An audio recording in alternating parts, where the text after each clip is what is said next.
Alors, nous allons ici parler de la suite du cours sur les fonctions affines. Nous allons parler du taux d'accroissement. Alors, le taux d'accroissement, c'est un petit peu technique, hein, mais vous allez voir que c'est utile dans ce chapitre. Alors, j'espère que vous avez traité l'activité que vous aviez à faire avant.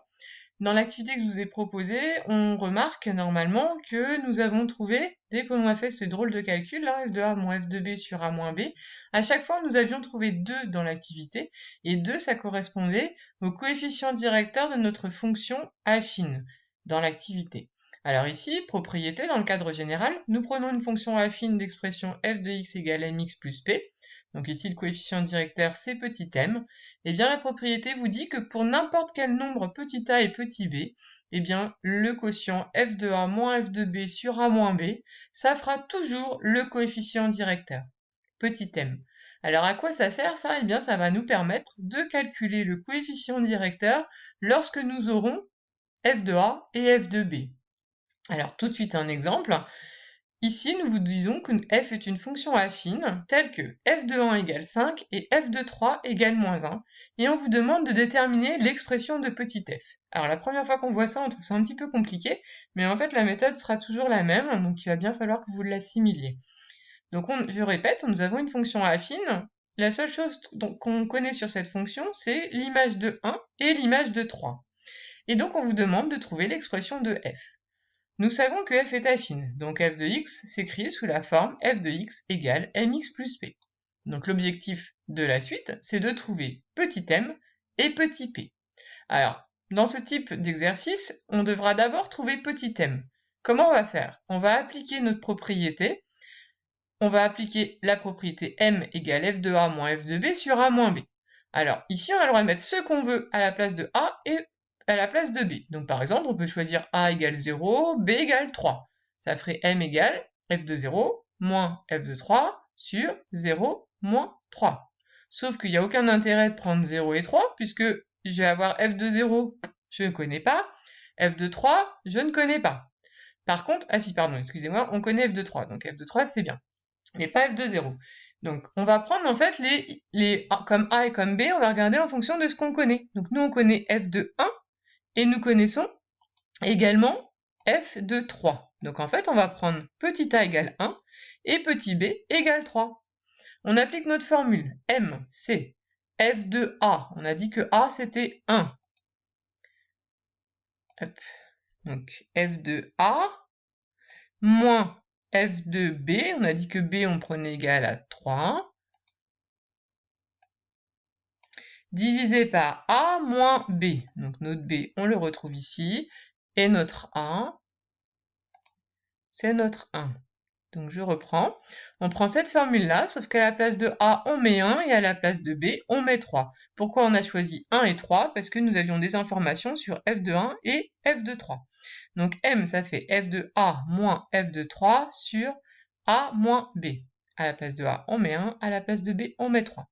Ensuite, on n'a plus qu'à remplacer. F de 1, c'est écrit ici que f de 1 vaut 5. Donc à la place de f de 1, je peux mettre 5.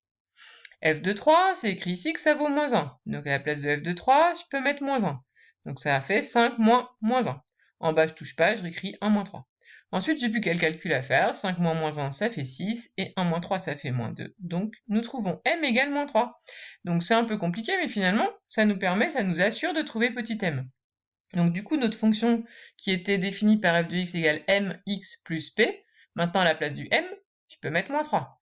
Donc f de x, c'est moins 3x plus p. Et nous n'avons plus que p à trouver. Alors comment on va faire pour trouver p? Eh bien, nous allons essayer d'écrire une petite équation. Alors comment on va l'écrire, cette équation? On va utiliser encore les informations de notre texte.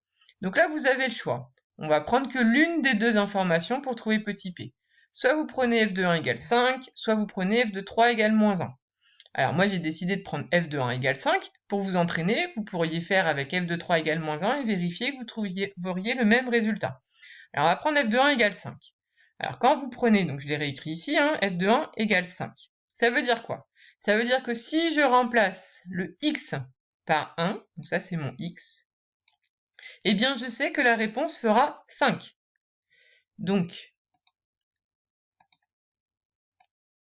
je prends mon f de x. Je remplace mon x par 1, ici. Et je sais que ma réponse, ça fait 5. Alors, j'y vais. Donc là, j'ai réécrit f de x égale moins 3x plus p. C'est ce que nous avions comme conclusion suite à nos calculs sur petit m. On remplace donc le x par 1. Ça fait moins 3 fois notre 1 plus p.